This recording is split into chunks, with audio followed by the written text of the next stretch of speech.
O que vocês irão ouvir agora é um relato fiel e verdadeiro da vida de uma irmã que foi freira e, na sua ansiedade de servir a Deus, prestou culto às imagens e, não satisfazendo a ansiedade de sua alma, foi para o espiritismo, chegando até a magia negra.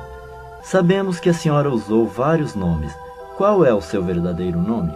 Meu nome é Dalva de Oliveira Morgado. Irmã, como foi a sua ida para o convento? Aos 8 anos de idade, eu comecei a estudar numa escola de freira e ali eu ficava admirada em ver as freiras usarem roupa diferente das outras mulheres.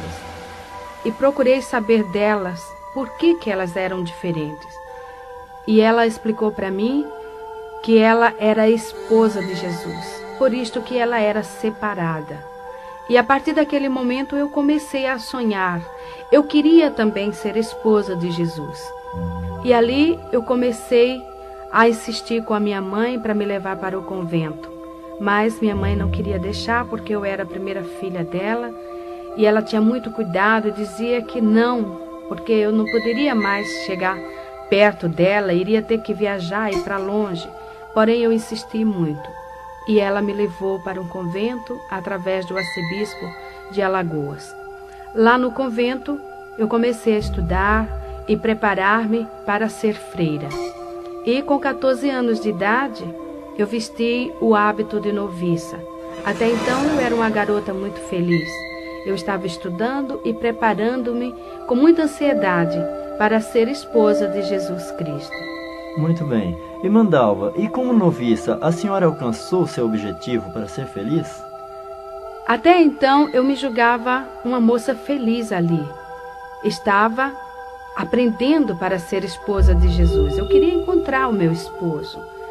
Ali no convento nós lemos muitas literaturas, muitas biografias de santos. Aprendemos a história de todos os santos da Igreja Católica. Porém, nada sabia do meu esposo.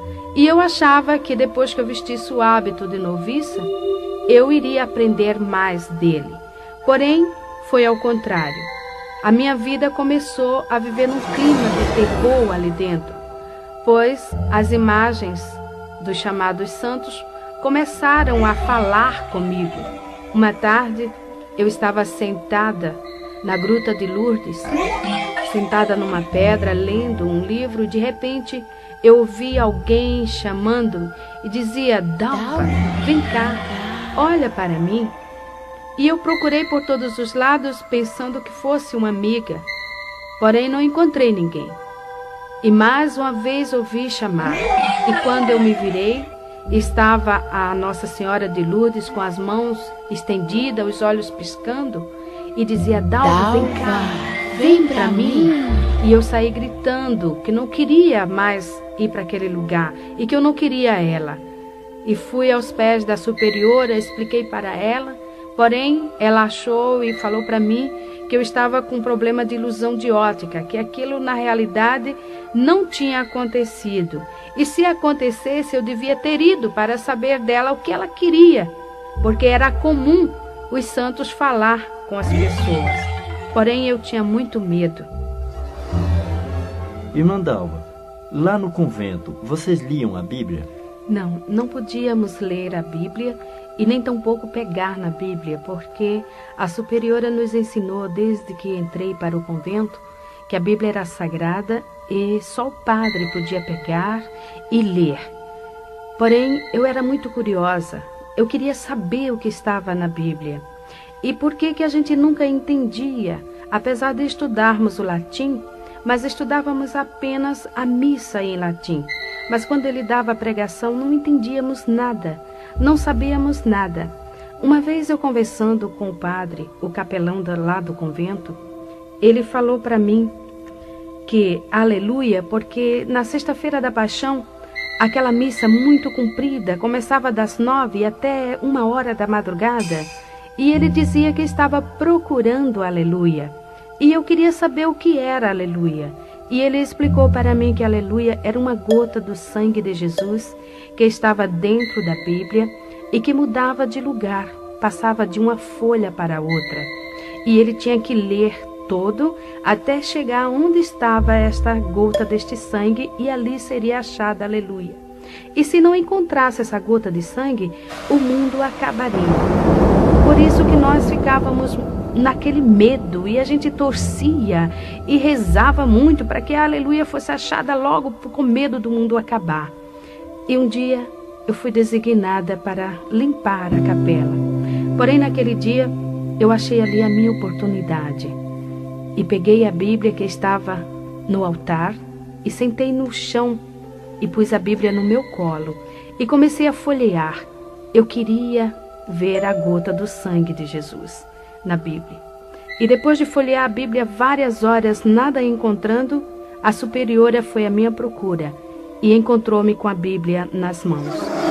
E ela gritou comigo e falou que eu não podia pegar na Bíblia e que eu estava em pecado. E imediatamente chamou o padre, telefonando para que ele viesse me confessar, porque eu peguei na Bíblia. Então eu me confessei e ele passou uma penitência para mim de rezar 50 Ave Maria, 50 Pai Nosso, 50 Credo, ato de confissão, isso durante 30 dias. E ainda peguei 33 dias de castigo. Não podia nem almoçar e nem jantar, só tomava o café da manhã. Esta foi a minha penitência, por simplesmente pegar na Bíblia, procurando alguma coisa que fosse do meu esposo, porque isto era o que eu queria, era ser esposa de Jesus. Ocorreu também um fato muito estranho ali no convento.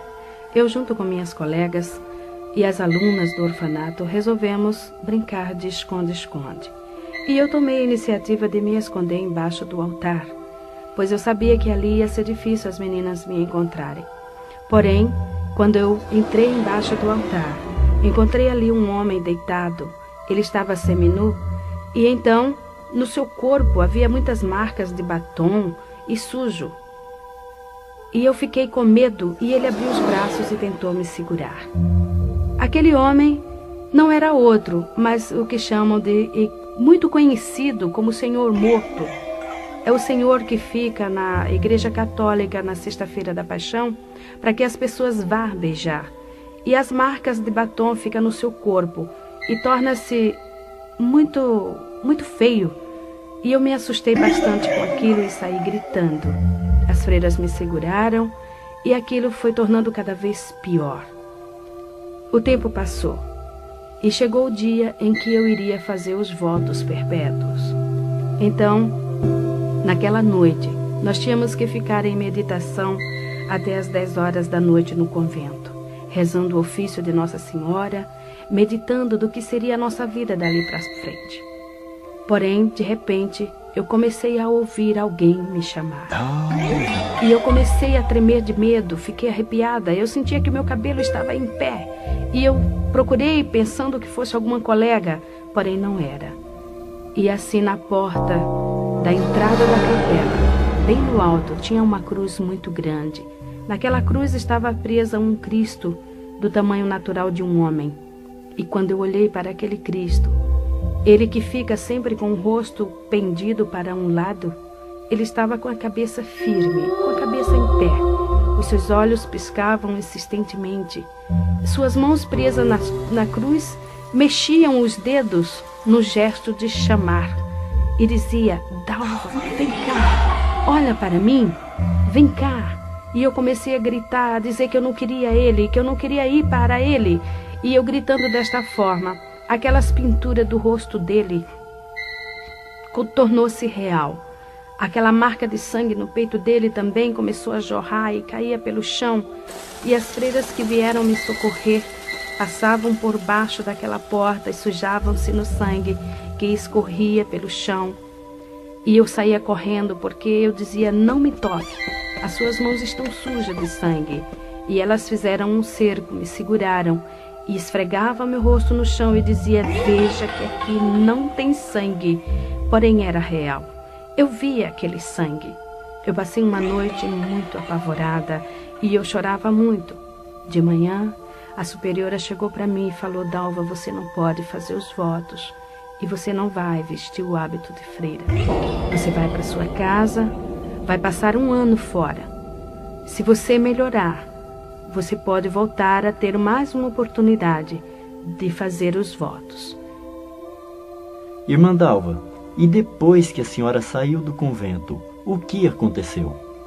Foi o seguinte, a superiora aconselhou minha tia levar-me em um psiquiatra, porque segundo ela eu tinha problemas psíquicos. Minha tia me levou a uma psicóloga e a um psiquiatra. Fiz um tratamento de 3 meses. A cabo de 3 meses, a psicóloga chamou a minha tia e falou para ela terminar com o tratamento, pois eu era uma moça normal, não tinha problema nenhum. E não adiantava continuar com esse trabalho.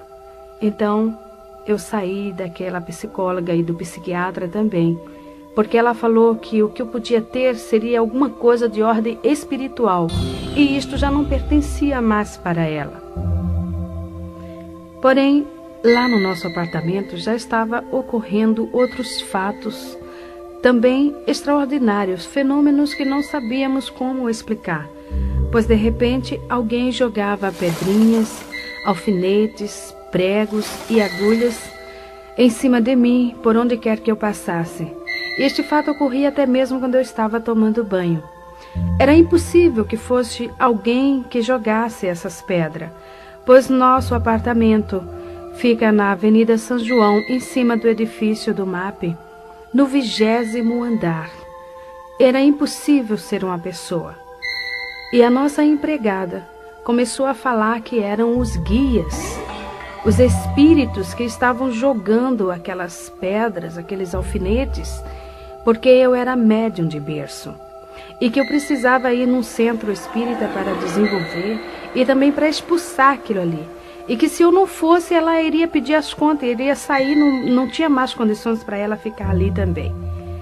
E tomamos a decisão que eu iria para o centro espírita mesmo, porque já havia crescido muito. A gente já não podia mais almoçar e nem jantar, pois aqueles fatos ocorriam, jogavam aquelas pedras, aquelas coisas por cima até mesmo dos alimentos. E aquela senhora me levou em um centro espírita de mesa branca de Allan Kardec, na Estrada dos Remédios. Lá, o chefe do centro, que é o que chamam mentor espiritual, ele fez uma série de passes, segundo ele, expulsando e fazendo uma limpeza em mim, tirando aqueles espíritos que estavam fazendo essas coisas lá no apartamento. E ele explicou para nós que esses espíritos eram espíritos de pessoas que haviam falecido, porém não tinham tomado conhecimento de que estavam mortos e achavam-se dono do apartamento. E quem chegasse ali, ele fazia essas coisas para assustar. E quem tinha mediunidade percebia e via. Era o que ocorria comigo. Eu era também deficiente física. Eu tinha osteomielite, ou seja, câncer no meu joelho esquerdo. Minha perna era um pouco mais fina e mais curta que a outra. E quando ele viu isto na minha perna, ele falou que eu era assim porque na reencarnação passada, em uma discussão com uma jovem, eu havia cortado a perna desta jovem. E nesta encarnação, eu teria que pagar o sofrimento que ela passou.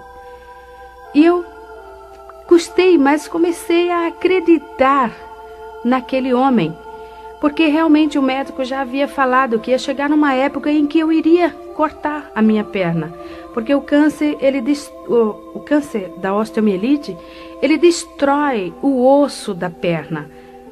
É uma dor constante, eu fazia várias infiltrações, raspagens e tudo mais, e sempre a doença acelerada. E eu comecei a desenvolver ali no centro espírita. No centro espírita, nós encontramos os que chamam espíritos familiares. Em Jó, capítulo 7, versículo 9, a palavra de Deus nos diz o seguinte: os que descem à sepultura nunca tornará a subir. Então, o diabo, ele fica camuflado, escondendo a verdade para ludibriar as pessoas. Nós encontramos também em Isaías, no capítulo 8, versículo 19, o Senhor Deus nos advertindo também que não se deve consultar os espíritos familiares e os adivinhos que chireiam e murmuram entre os dentes. Assim como Deus coloca um anjo ao redor daqueles que o amam e que o buscam, o diabo também coloca um demônio ao redor das pessoas também que o servem. E quando aquela pessoa vem a falecer, aquele demônio assume a personalidade daquela pessoa, passando-se por ela, e manifesta no centro espírita e diz para as pessoas que estão ali presentes: eu sou o teu pai, eu sou a tua mãe, eu sou o teu irmão, o teu vizinho, o teu amigo. As pessoas às vezes querem duvidar, porém ao escutar a voz é a mesma. E também aquele espírito diz: olha, eu gostava de usar uma roupa desta cor, eu usava este terno ou mesmo este vestido, e eu gostava de comer este tipo de comida, e eu deixei na gaveta um objeto assim, um bilhete escrito no bolso da camisa, está no guarda-roupa assim, e a pessoa vai procurar e lá encontra exatamente como o diabo falou, e passa a acreditar naquele demônio, porque tudo isto não passa de demônios. E ali no Espiritismo eu passei 4 anos. Dali eu saí porque eu já havia cauterizado o meu entendimento, meu coração já estava endurecido. O diabo já estava conseguindo me transformar numa serva dele. E eu procurei algo que fosse melhor. E fui para a Umbanda. Na Umbanda eu comecei a ter experiências em incorporar e manifestar os chamados Exus, pombagiras, pretos velhos, caboclos e orixás. Orixá é o Iemanjá, a Oxum, Yansan, Xangô e tantos outros. Fazia muito trabalho nas encruzilhadas à meia-noite, trabalhos também de cemitério. Participava também de muitas festas, como eles chamam ali dentro, que é matança, beber sangue de animal, essas coisas todas. Ali na Umbanda, encontra-se esses espíritos que chireiam e murmuram entre os dentes. Quando o demônio manifesta, o chamado preto velho, o caboclo, ele curva-se todo, ele abaixa-se com o rosto quase entre as pernas, procurando sempre um cigarro, um cachimbo, ou mesmo um banco, e ele diz: louvado seja Jesus Cristo. E as pessoas que estão ali ao redor julga entender que o demônio falou: louvado seja nosso Senhor Jesus Cristo. É mentira de Satanás. A pessoa que está com seus ouvidos agravados, o entendimento cego, ela entende: louvado seja nosso Senhor Jesus Cristo. O diabo, ele não pronuncia o nome de Jesus porque ele estremece, simplesmente em pensar no nome do Senhor Jesus. Mas eu também estava cega, eu também estava ludibriada. Meu coração já havia virado uma pedra. E depois de passar quase 5 anos na Umbanda, chegou um dia em que o chefe do terreiro chegou para mim e falou: Dalva, aqui não dá mais para você ficar, porque aqui ou eu ou você. Você já está sabendo mais do que eu, você já recebe mais entidades do que eu, os trabalhos mais pesados já é você que faz. Então procura algo mais forte. Sai daqui. Irmã Dalva, segundo essa expressão do chefe do terreiro, o que significa essa palavra mais forte, um lugar mais forte? É o seguinte, a Umbanda tem uma grande diferença do Candomblé. Na Umbanda eles julgam-se, os umbandistas julgam-se que eles fazem somente o bem, eles não fazem o mal, eles só procuram ajudar. E não tem essas matanças, não raspa a cabeça, não faz essas coisas. O diabo ali, ele é mais sutil, enganando as pessoas, com essa história de que os pretos velhos são os negros africanos, os caboclos são os índios que morrem, enganando assim as pessoas. Lembro-me bem quando eu estava na Umbanda uma vez, o preto velho manifestou e falou: quando o meu senhor batia em mim, ele me colocava em cima de uma pedra de gelo, até aquele gelo derreter. Eu estava ali sentado naquela pedra e ficava todo congelado. Hoje eu sei que o diabo estava mentindo, porque naquela época não havia geladeira. O homem ainda não havia inventado geladeira. Como aquele homem podia estar em cima de uma pedra de gelo? Mas quando estamos ali, somos cegos, não observamos essas coisas, totalmente cegos. Então, eu fui para o candomblé. O candomblé é mais forte do que a Umbanda, porque lá eles têm os chamados segredos de camarinha, os fundamentos, como eles chamam. É uma religião, agora ela é religião. Ele veio da África para o Brasil e assumiu um poder muito grande aqui no Brasil, onde existem muitos adeptos, inclusive muitas autoridades, muitas pessoas aí de grande cultura, pertencendo ao candomblé, achando que está fazendo uma grande coisa. A diferença é essa, que o candomblé ele é mais forte. O diabo ali ele já está mais, assim, vamos dizer, aberto. Ele já se mostra mais com maior poder. Ele mostra a força que ele tem e o domínio que ele assume nas pessoas. Então, ali no candomblé, eu entrei de roncó para fazer cabeça. Irmã Dalva, uma pergunta. O que significa essa palavra roncó? Roncó é um quarto pequeno, sem janelas. Ele só tem uma porta de entrada. A pessoa fica ali recolhida durante 30 dias, quase nua. Usa apenas uma saia amarrada no alto dos seios, deitada em uma esteira que eles chamam na linguagem africana de cissa. E ali eles passam 30 dias tomando banho de abor. Abor é um banho de águas misturadas com ervas e sangue de animal. Esta água ela fica em um vaso grande, enterrado durante 30 dias, ali curtindo.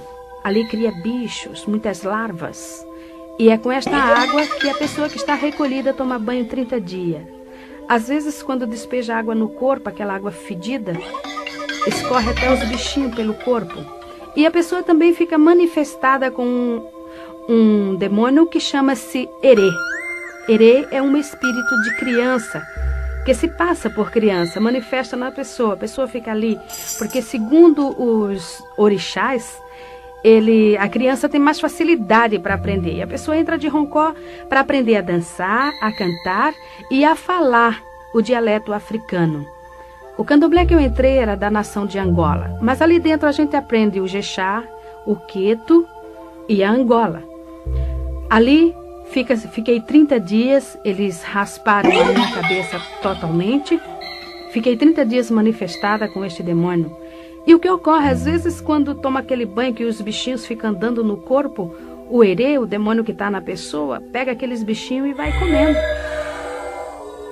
Com isso, nós vemos que o diabo é sujo. E tudo quanto está ao seu redor, e ele procura também levar a pessoa no mais baixo grau, levando a comer sujeira, a comer larvas. A pessoa fica ali dentro, a comida que vem são comidas que vêm sempre misturadas com sangue. São comidas, a gente não come o arroz, o feijão natural, é sempre aquelas folhas maceradas, é sempre coisas totalmente diferentes de um alimento normal de um ser humano. E depois de 30 dias que está passando por esta fase toda, que já aprendeu a dançar, já foi raspada a cabeça, então dá-se a matança de 21 animais. Aquele animal é tudo ele cortado em cima da pessoa, o sangue derramado no seu corpo e espargido em cima dos que eles chamam de sacudimento. São comidas que ficam ali expostas em tigelas e também pega-se com uma pedra que chama otá. Ali fica preso naquela pedra a vida da pessoa. Tudo que o pai de santo ou a mãe de santo quiser fazer com a pessoa, pega aquela pedra e chama pelo nome do orixá através daquela pessoa, porque a pessoa também recebe o nome do orixá, o nome que o próprio orixá vai dar no dia da saída dele, que chama saída do santo. Então ali ele pode fazer o que ele quiser com a pessoa, desde que é feito essa matança. Depois que é feita também curas, cortes no corpo da pessoa, que eles chamam de fechamento de corpo, que esses cortes são feitos com a navalha. No meu corpo ainda existem essas marcas, mas o Senhor, pela sua misericórdia, está fazendo desaparecer, mas ainda existem marcas, como o irmão mesmo pode ver, tem marcas ainda nos meus braços que comprovam isto. São as curas feitas. Também eles cortam no alto da cabeça, onde vai ser derramado o sangue, que eles chamam de axé. E depois o orixá sai para dar o nome. Irmã Dalva, o que é orixá? Orixá é uma palavra africana que vem do jeje.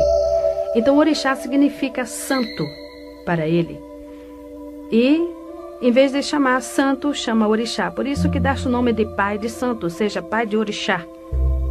E a pessoa recebe o santo. A pessoa tem o santo de frente, tem o do lado esquerdo e o do lado esquerdo, do lado direito. Então o de frente, que é o pai ou a mãe. No meu caso, eu tinha o santo que eles chamavam o Oxum Apará e o Logum Edé. Que esses orixás, a Oxum Apará, segundo eles diziam que era uma santa guerreira. Por isso que eu era muito agitada, muito bagunceira, muito briguenta. E também o Logum Edé.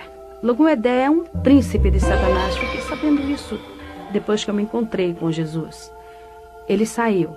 Então, ele saiu, foi ele que fez a festa, uma festa de 3 dias, dia e noite, tocando e a gente dançando, ali manifestada naqueles demônios. Primeiro sai o erê.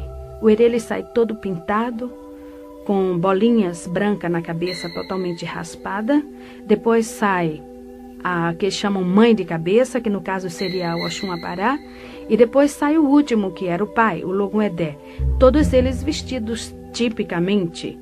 Uma coisa muito incrível é que eles usam vestimentas africanas que falam muito com as roupas das imagens, né, dos santos chamados católicos, porque há uma assimilação muito grande da história desses orixás com as histórias dos santos católicos. Por isso que os africanos, o Brasil aceitou muito o sincronismo do africano aqui no Brasil devido à história desses orixás. Uma coisa muito incrível também, e doloroso de nós falarmos sobre isso, é sobre a padroeira do Brasil. Porque nós sabemos do candomblé que esta estátua é uma estátua africana.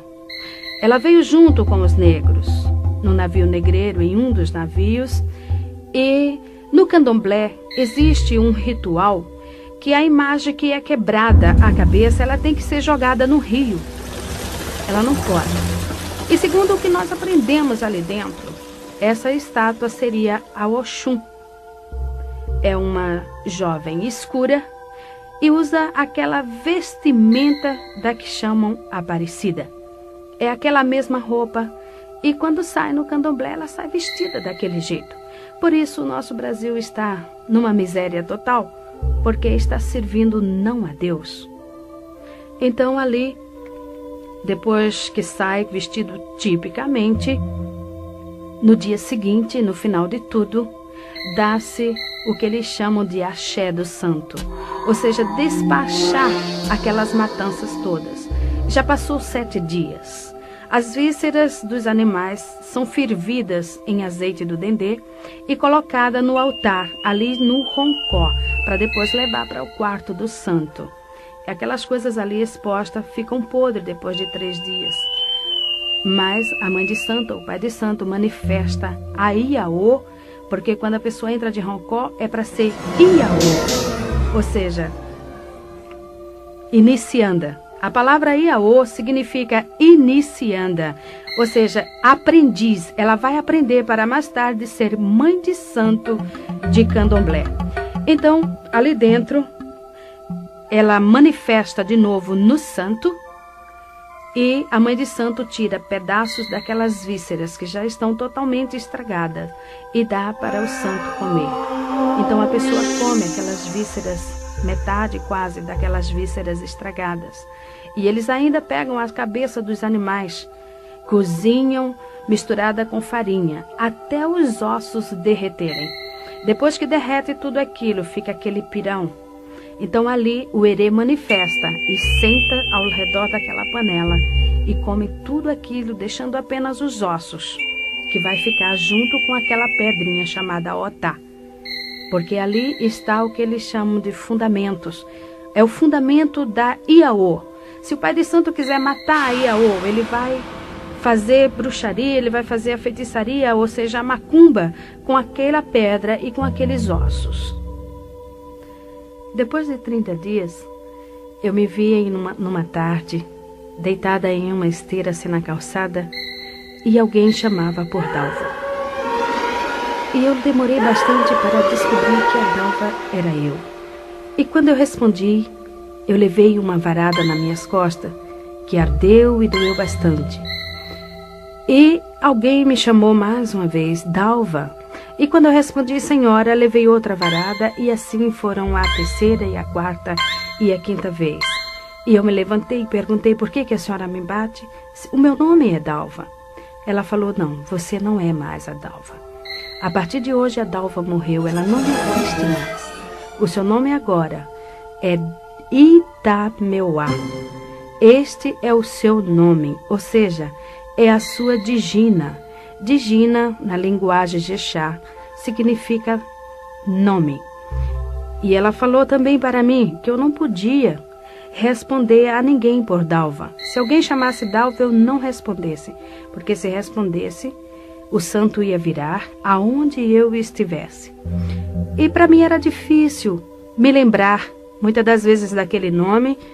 E quando alguém chamava por Dalva, alguém que não sabia que eu tinha recebido este nome de Itameuá, me chamava por Dalva, eu costumava responder.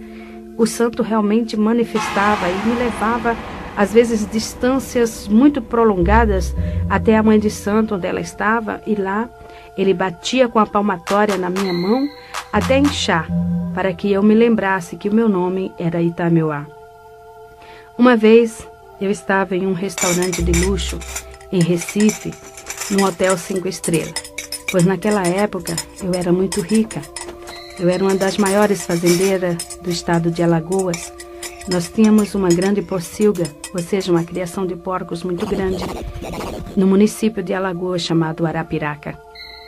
E ali, naquele hotel, nós estávamos jantando. Era uma tarde e nós havíamos participado de uma exposição de animais. Os nossos animais tinham sido premiados com medalhas de ouro e nós estávamos ali comemorando. Então, de repente, alguém chamou Dalva para que eu olhasse que iria bater uma fotografia.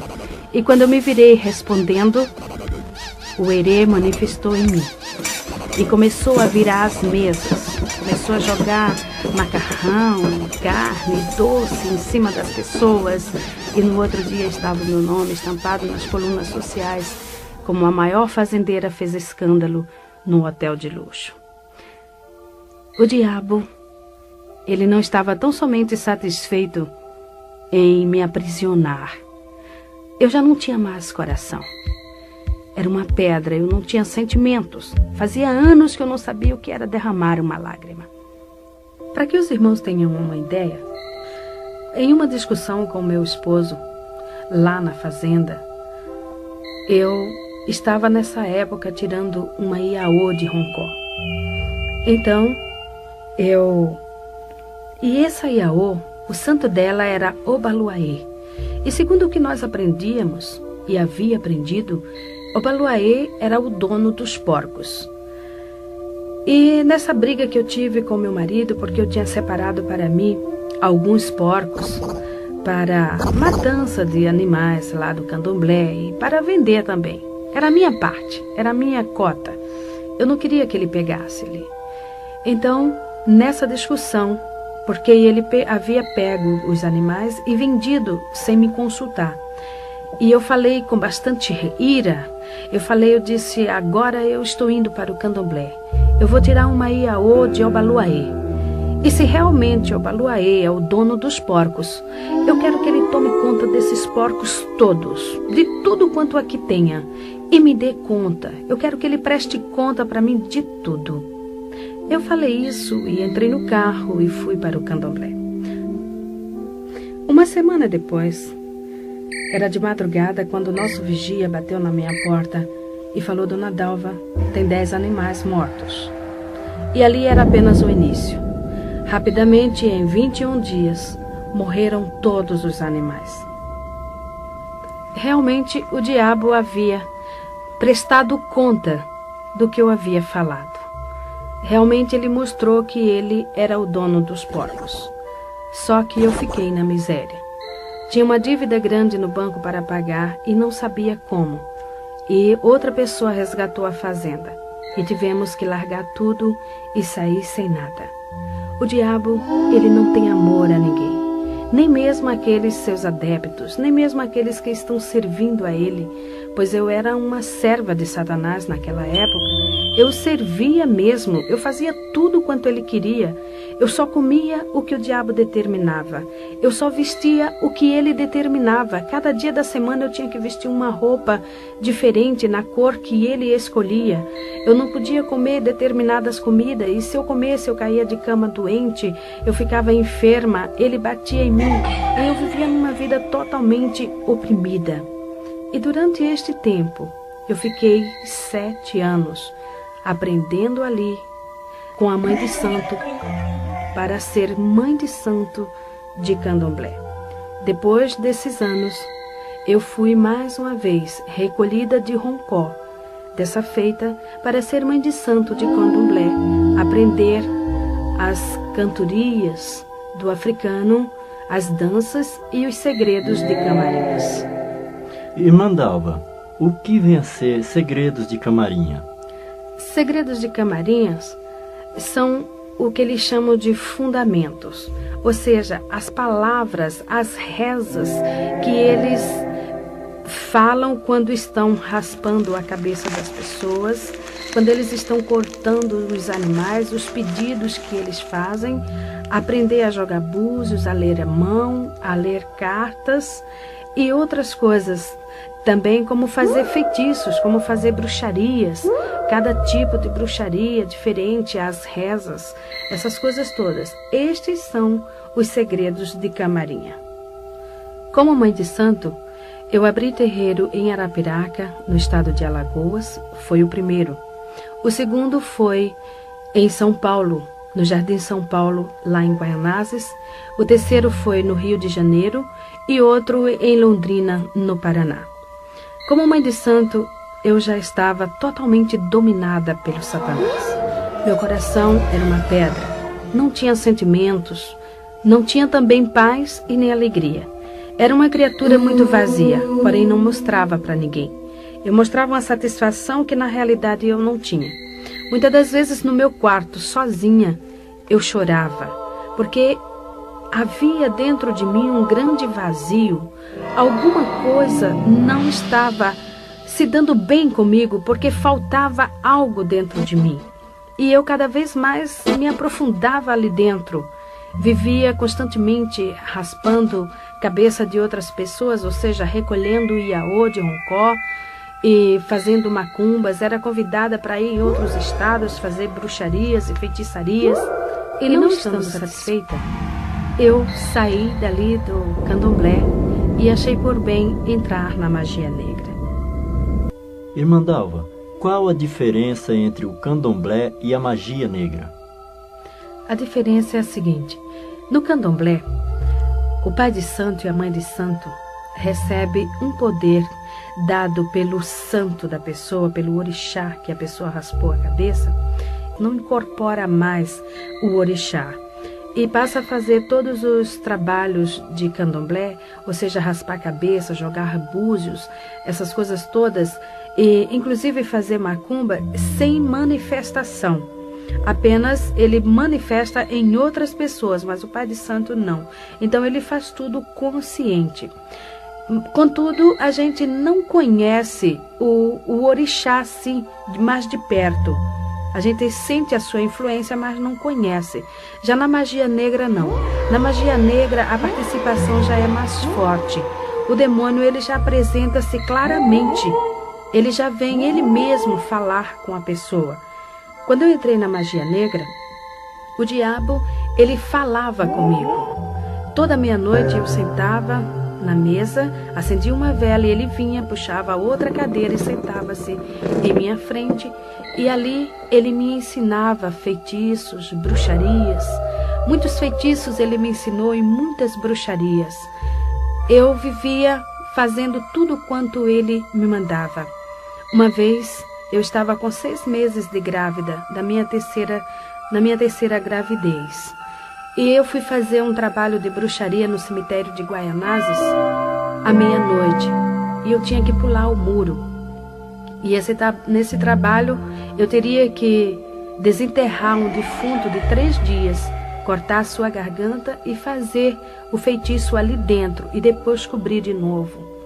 E quando eu pulei o muro, levando navalha, faca, levando as farofas, levando aquelas coisas todas que o diabo designava, eu caí de mau jeito e comecei a sentir dores e entrei em trabalho de parto ali.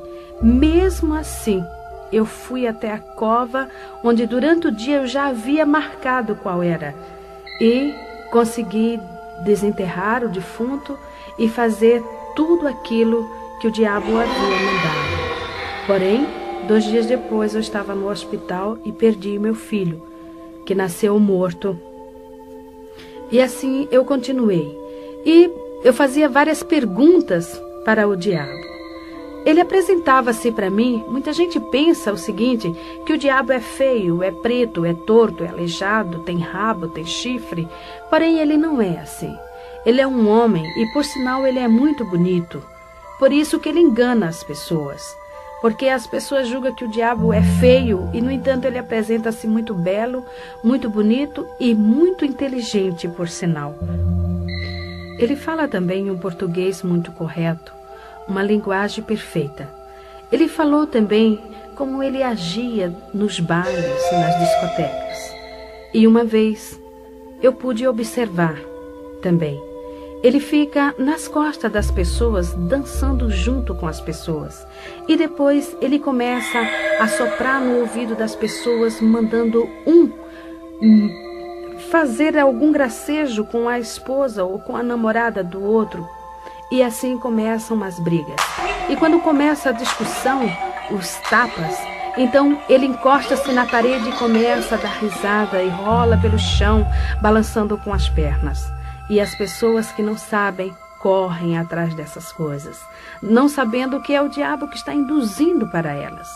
Uma outra pergunta também que eu fiz para o diabo foi sobre as velas.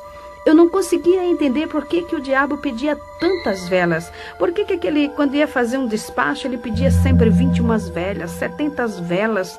E por que tantas velas? Então ele explicou para mim. Foi quando eu descobri que o diabo ele não tinha luz. Ele falou para mim, olha, Itameuá, eu não enxergo a luz. Eu falei, mas e o sol? O sol brilha e durante o dia? Ele falou, não, eu não enxergo o sol.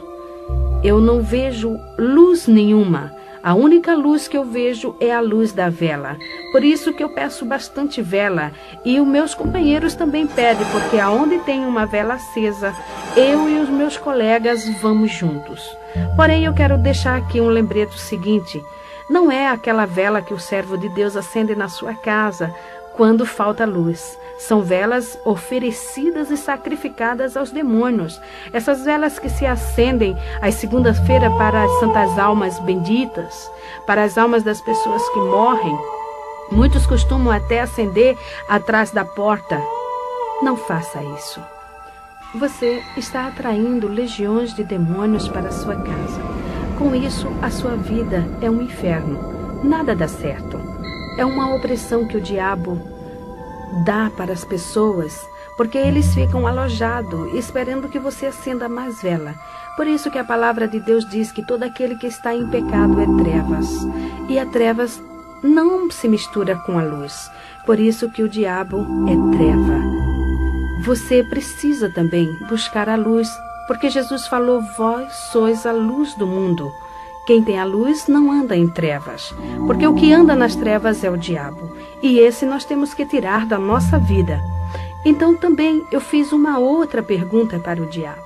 Eu queria saber por que aquelas imagens de esculturas, os chamados santos lá do convento, viviam falando comigo, me chamando e tentavam muitas das vezes até segurar-me. E ele começou a dar risada e olhando para mim ele falou, ora Itameuá, era eu. Eu falei, mas como você? Ele disse, é muito simples. Cada imagem, ela tem um espaço vazio dentro de si. é o espaço exato que me cabe. Eu fico dentro da imagem ou atrás, para ouvir o que as pessoas estão pedindo para poder fazer. E assim, com isso, elas estão me seguindo. Com isso, elas estão fazendo o que eu quero. Irmã Dalva, e do catolicismo até a magia negra, a senhora conseguiu saciar o anseio da sua alma? Não. A minha vida era uma busca constante. Fui para todos esses lugares, procurando encontrar-me, procurando preencher este anseio da minha alma, porque eu sentia dentro de mim um vazio muito grande. Eu não tinha paz. No dia que eu não tinha com quem brigar, eu brigava comigo mesmo. Muitas das vezes eu entrava no meu quarto tão irada e eu puxava os meus cabelos até sentir que o couro da minha cabeça soltava-se de tanta raiva que eu sentia de mim mesmo. Eu não tinha paz, eu não tinha sossego. Faltava alguma coisa, e por isso eu me aprofundava mais e mais e mais ali dentro, porque eu aprendi e sempre falavam para mim que todos os caminhos levavam a Deus, e eu queria saber qual era o caminho que eu estava levando. Mas esse caminho eu não encontrei. A minha outra parte eu não encontrava de jeito algum. Irmã Dalva, como foi que a senhora chegou a conhecer o Senhor Jesus? Bem, 3 anos antes que eu me encontrasse com Jesus, eu estava numa madrugada fria, nevoenta, acendendo uma vela para um demônio chamado Tempo Zarar, bem no portão do candomblé. E quando passou um senhor, um homem alto, escuro, e ele foi até a esquina. Quando ele chegou na esquina, ele voltou e parou bem no meu portão. Eu me levantei e antes que eu falasse com ele qualquer palavra, ele estirou a mão para mim e com o dedo em riste ele falou para mim: a mão de Deus está na tua cabeça. Eu levei um susto, porém me refiz rapidamente e eu comecei a dar risada. Eu falei: como, moço? O senhor falar que a mão de Deus está na minha cabeça? Moço, Deus não olha para mim, Deus não lembra de mim, Ele não sabe nem que eu existo. O senhor sabe ler por acaso? Então leia esta placa. O senhor sabe o que está escrito aqui? Está escrito Abassá de Ilê de Oxum. Isso aqui é um candomblé, meu senhor. Eu sou feiticeira, eu sou bruxa, Deus não olha para mim. Ele falou: a senhora está enganada. Quando eu cheguei na esquina, Deus falou no meu coração e falou: volta e fala para aquela mulher tudo quanto eu te mandar. E ele está dizendo que vai tirar a senhora daí, porque ele tem um grande plano na sua vida. Então eu comecei a dar risadas e eu gargalhava mesmo. Eu falei: agora estou vendo que o senhor está bêbado. Deus me tirar daqui? Meu senhor, uma hora dessa, o senhor falando besteira na minha porta. Como que Deus vai me tirar daqui, meu senhor? Deus não vai me tirar daqui nunca. Ele disse: quando isto acontecer, você vai se lembrar das minhas palavras. E baixou a cabeça e foi embora. Nunca mais eu encontrei com aquele homem. Porém sei que aquele homem era um servo de Deus. E o recado dele eu esqueci no meu coração. Passou o tempo. Eu fui morar no Rio de Janeiro, em Nova Iguaçu. Ali abri candomblé. E depois de 3 anos eu tive uma 4ª gravidez. Depois de fazer bruxarias, com as noites que eu não dormia direito, a minha gravidez era doentia, problemática. Eu ia fazer a 4ª cesárea. Minha filha nasceu antes de completar o 7º mês. Era pequenininha. Teve toda sorte de enfermidade. Nasceu com os rins paralisados e internada no Hospital da Polícia Militar, no Rio de Janeiro. Ela ficou 4 meses. Depois, o médico pediatra me chamou e falou para mim parar com todas as minhas atividades e cuidar somente da minha filha, porque ela requeria um cuidado todo especial, e esse cuidado só a mãe poderia dar. E eu levei minha filha e aquele médico me fez assinar um termo de responsabilidade. Ele falou para mim: Dona Dalva, eu estou entregando a senhora a uma criança viva.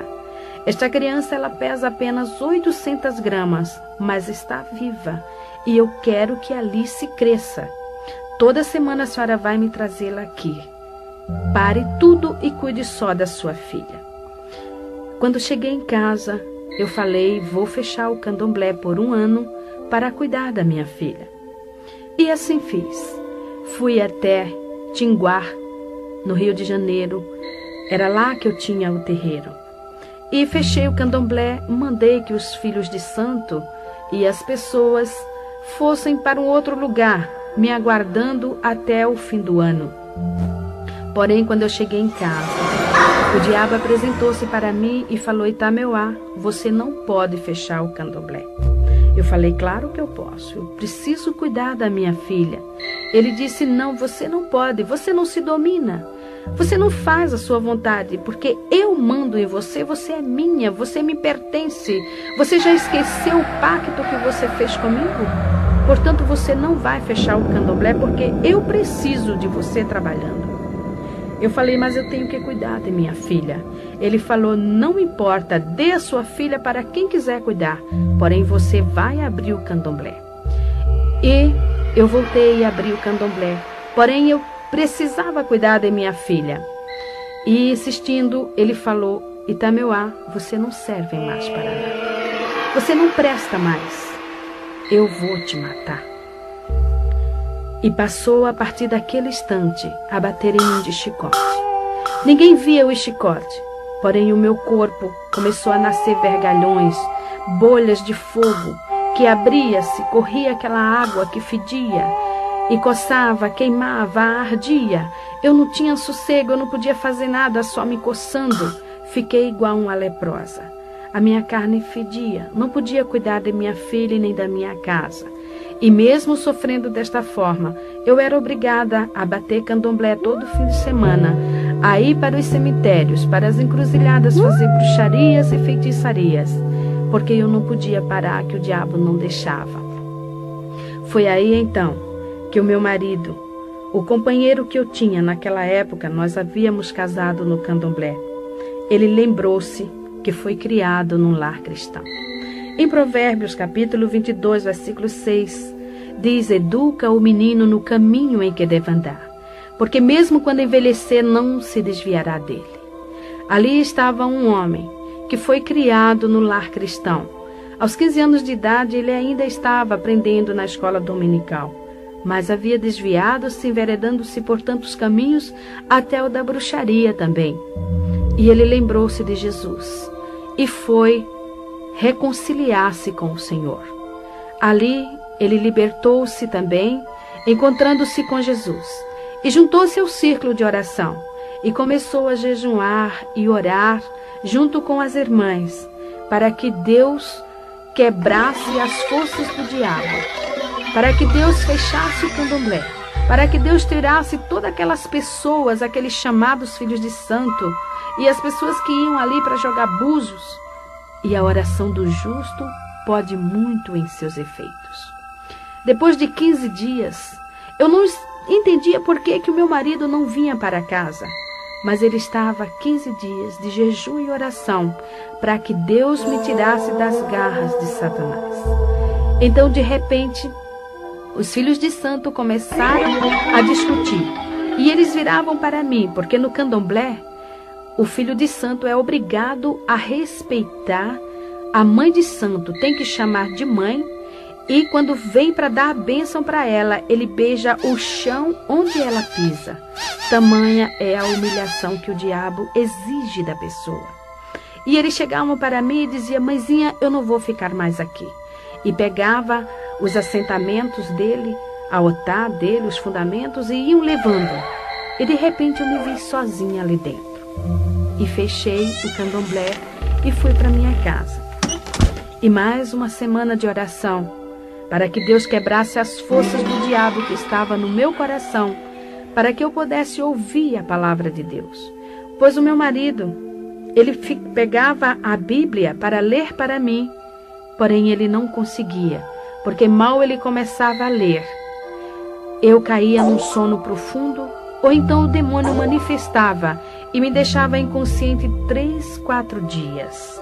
E assim, neste sofrimento, eu passei 3 meses, sofrendo desta forma. Porém, as orações, Deus começou a operar. O diabo começou a ver-se quebrado.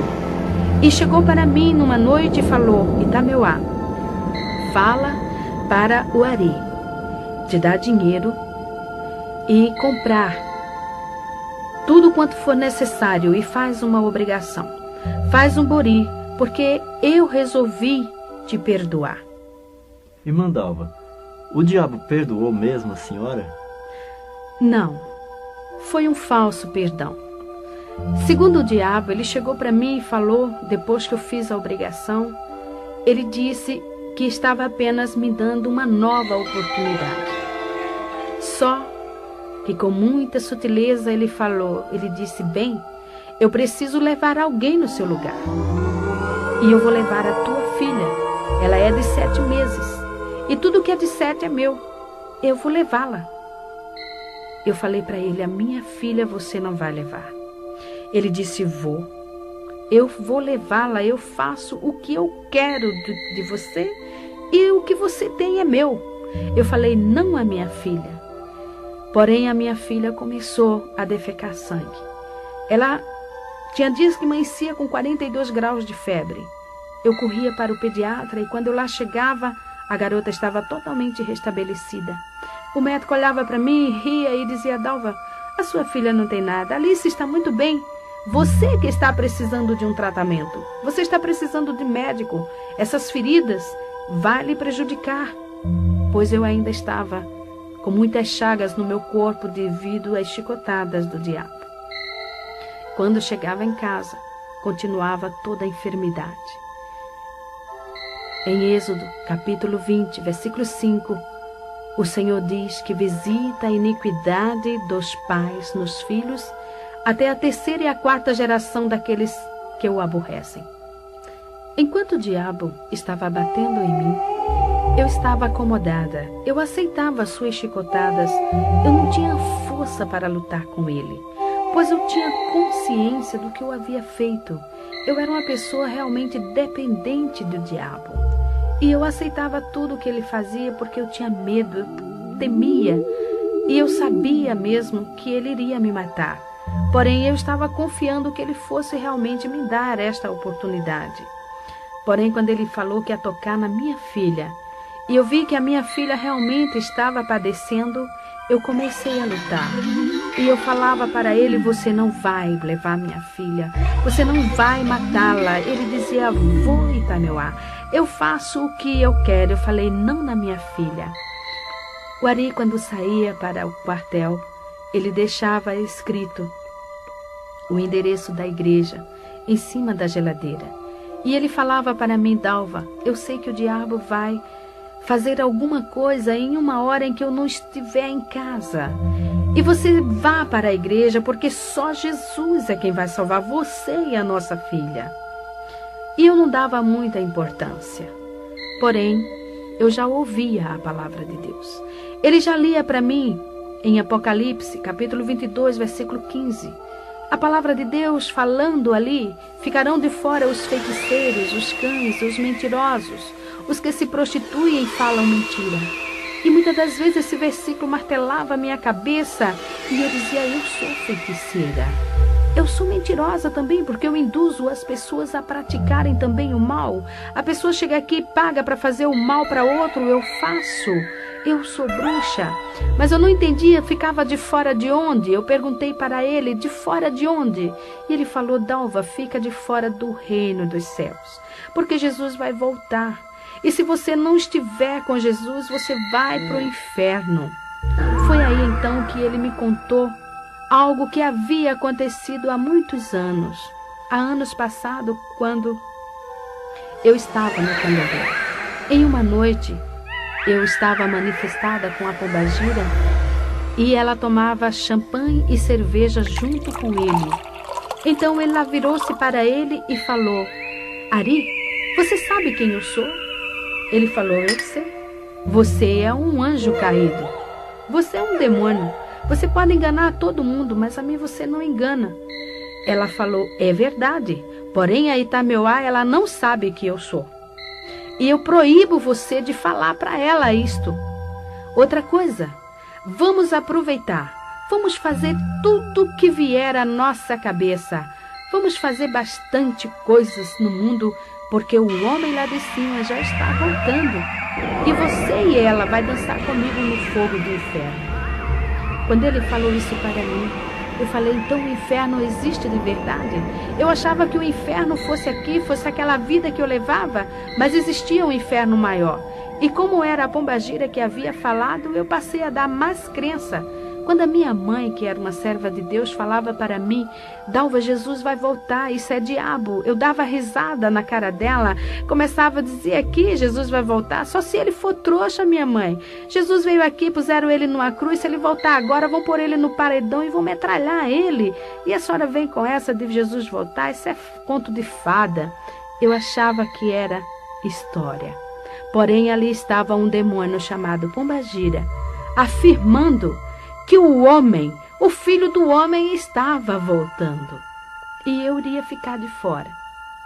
E foi assim que naquela noite eu estava com a minha filha sentada no tapete, encostada às minhas pernas.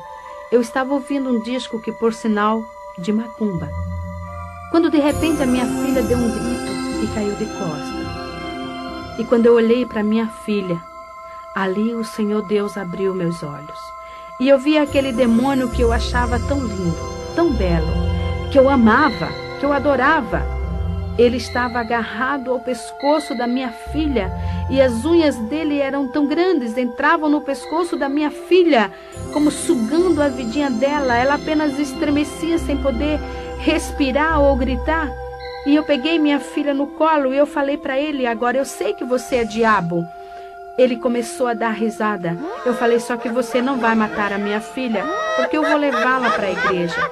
Ele disse, se você for, eu vou matar você na porta da igreja. Eu falei, a mim você mata, mas a minha filha você não vai matar. E saí correndo, peguei o endereço em cima da geladeira, pus a minha filha no colo. Havia em casa minha irmã, uma jovem de 15 anos, paralítica, pois ela não tinha os ossos dos pés.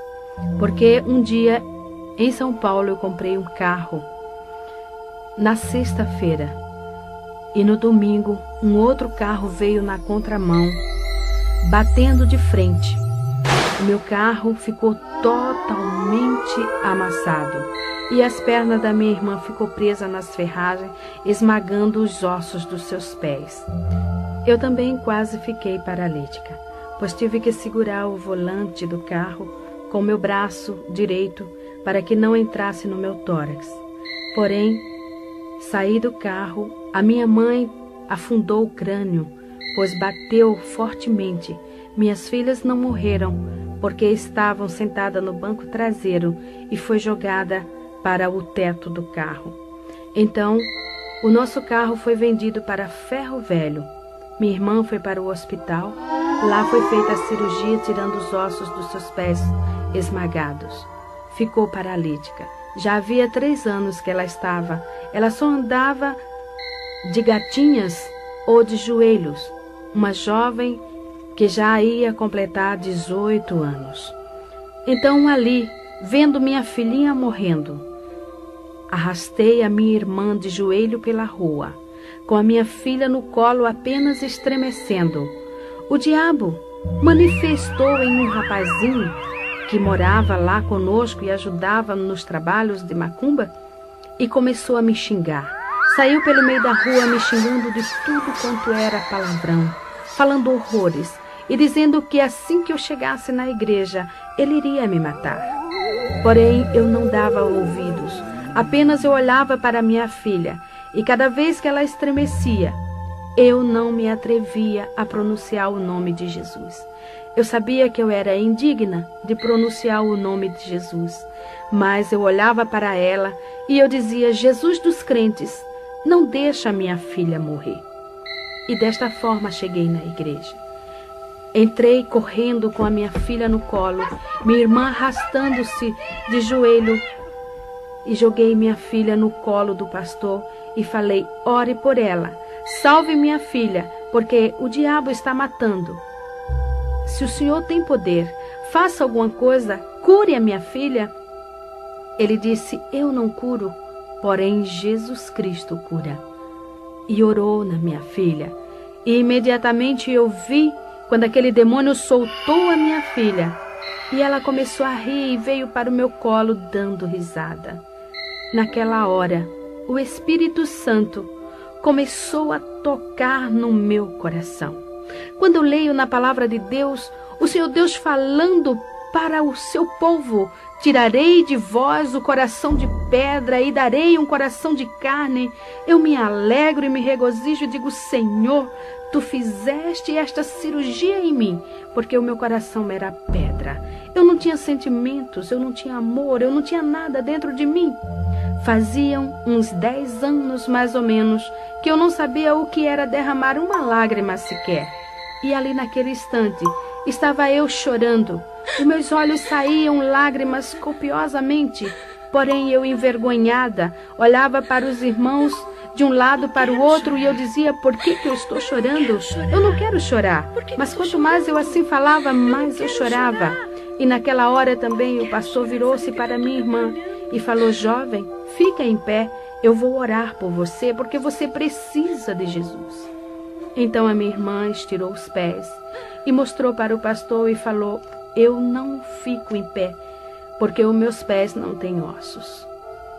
E ele, olhando para aqueles pés atrofiados, falou para ela: Jesus pode te dar ossos novos. Você crê nisso? Você quer Jesus na sua vida? Ela falou: eu quero. E ele orou sobre os pés da minha irmã e ela imediatamente ficou de pé. Começou a correr, a andar ali na igreja. Eu comecei a soluçar. Eu olhava para minha perna com câncer. A minha perna continuava com a mesma enfermidade. Aqueles guias haviam me prometido curar e nunca me curaram. E ali estava, num piscar de olhos, a minha irmã andando, correndo, com os pés novinhos e a minha perna afinando e diminuindo de tamanho. Foi quando o pastor virou para mim e falou: senhora, eu vou orar agora por você. Eu olhei para ele e falei: não toque em mim, porque o diabo falou que ia me matar aqui. Se eu morrer, o senhor vai para a cadeia. Ele falou: mas Jesus te ama. Eu falei: moço, Deus não olha para mim. Eu sou feiticeira. Eu tenho candomblé, eu sou da magia negra, eu já fiz pacto com o diabo, eu conheço o diabo face a face. O senhor acha que Jesus olha para mim? Ele falou: irmã, Jesus falou: vinde a mim todos os que estáis cansados e oprimidos, e eu vos aliviarei. Tomai sobre vós o meu jugo e aprendei de mim, que sou manso e humilde de coração, e encontrareis descanso para vossas almas. E a senhora está precisando disso. O diabo está lhe oprimindo. Jesus ama a senhora. Ele te perdoa. Quando ele falou perdoa, eu falei: o senhor acha mesmo que Jesus vai me perdoar? Ele falou: Jesus vai te perdoar, porque ele morreu na cruz do Calvário por você. Ele derramou o seu sangue para lhe redimir. Ele liberta você de todos estes demônios. Basta que você entregue a sua vida para ele. Você quer Jesus? Eu não podia falar. As lágrimas eram demais, eu soluçava.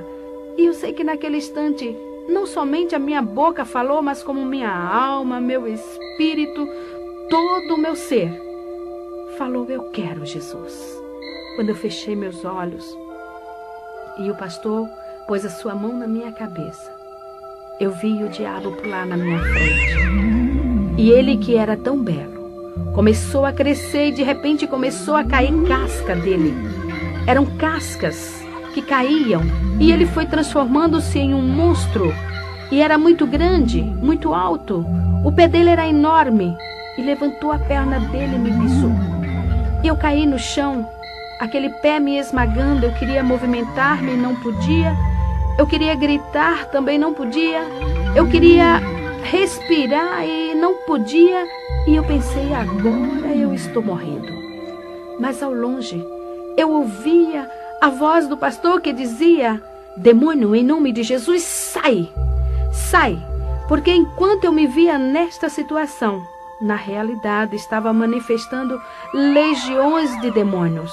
demônios que xingou o pastor, demônios que quebrou bancos na igreja, demônios que chamou o pastor para brigas, fez horrores dentro da igreja. Por último, fiquei caída ali no chão. E o pastor me falou que eu já estava ficando roxa, pois não respirava. E ele começou a clamar por Jesus e ele falou: Senhor, o que eu faço, Senhor? Esta mulher está morrendo. E ele falou para mim que o Espírito Santo falou no coração dele: quem está matando esta mulher é um príncipe de Satanás. Chama um querubim para que te ajude. E eu ouvi a voz dele bem distante falar: Senhor, manda um querubim para expulsar esse espírito de Satanás que está matando esta mulher. E eu vi uma mão que brilhava passar pelo telhado. Era uma mão muito bonita. Pegou na perna daquele monstro e saiu levando. Uma simples mão, levando um monstro tão grande. E eu sei que era a mão do meu Jesus, porque naquela mão havia uma cicatriz. E era a cicatriz do prego que furou a mão de Jesus. Aquela mão, eu sei e tenho certeza que era a mesma mão que aquele servo de Deus 3 anos antes tinha visto sobre a minha cabeça. Realmente ali estava cumprindo-se a profecia que o Senhor havia falado na boca daquele servo. Me levantei ali do chão, leve. Eu não sentia o chão nos meus pés. Sentei no banco e comecei a lembrar de tudo quanto eu havia praticado e feito, e como Jesus era bom. Eu estava leve, aquele fardo havia tirado, realmente o Senhor havia levado o meu fardo. Eu não tinha mais raiva dentro de mim, não tinha mais ira. Realmente eu estava transformada, realmente eu estava ali nascendo uma nova criatura. Mandalva, agora com Jesus eu creio que a senhora conseguiu satisfazer o anseio da sua alma, não é verdade? É sim. Agora eu posso afirmar que sou uma mulher realizada. Tudo quanto eu queria para a minha vida, tudo quanto eu desejava ter, hoje eu tenho, porque eu tenho paz. Hoje eu deito no meu travesseiro e durmo o sono dos justos, porque eu sei que Jesus está cuidando de mim. Eu sei que o seu Espírito está dentro do meu ser, porque Jesus falou: vós sois o templo do Espírito Santo. E Ele tem me guiado, Ele tem me ensinado, Ele tem me orientado e tem me separado para esta obra. Então eu sou feliz. Também 3 anos depois, Jesus me curou do câncer na perna. Me deu uma perna nova, minha perna hoje é igual à outra. E esses anos tenho trabalhado para o Senhor. Sou feliz, porque eu já fui uma mulher milionária financeiramente, mas hoje eu sou muito mais espiritualmente. E tudo isso eu devo a Jesus Cristo. E para terminar, quero deixar em louvor ao nome do Senhor estes versículos. Amo ao Senhor, porque Ele ouviu a minha voz e a minha súplica, porque inclinou para mim os seus ouvidos, portanto invocá-lo-ei enquanto viver. Cordéis da morte me cercaram, e a angústia do inferno se apoderaram de mim. Encontrei aperto e tristezas. Então invoquei o nome do Senhor. Ó Senhor, livra a minha alma. Misericordioso e justo é o nosso Deus. Estava abatida, mas Ele me livrou. Porque Tu, Senhor, livraste a minha alma da morte, os meus olhos das lágrimas e os meus pés da queda. Ó Senhor, deveras sou Tua serva. Soltaste as minhas ataduras. Oferecer-te-ei sacrifícios de louvor e invocarei o nome do Senhor na presença de todos os povos. Amém, amém.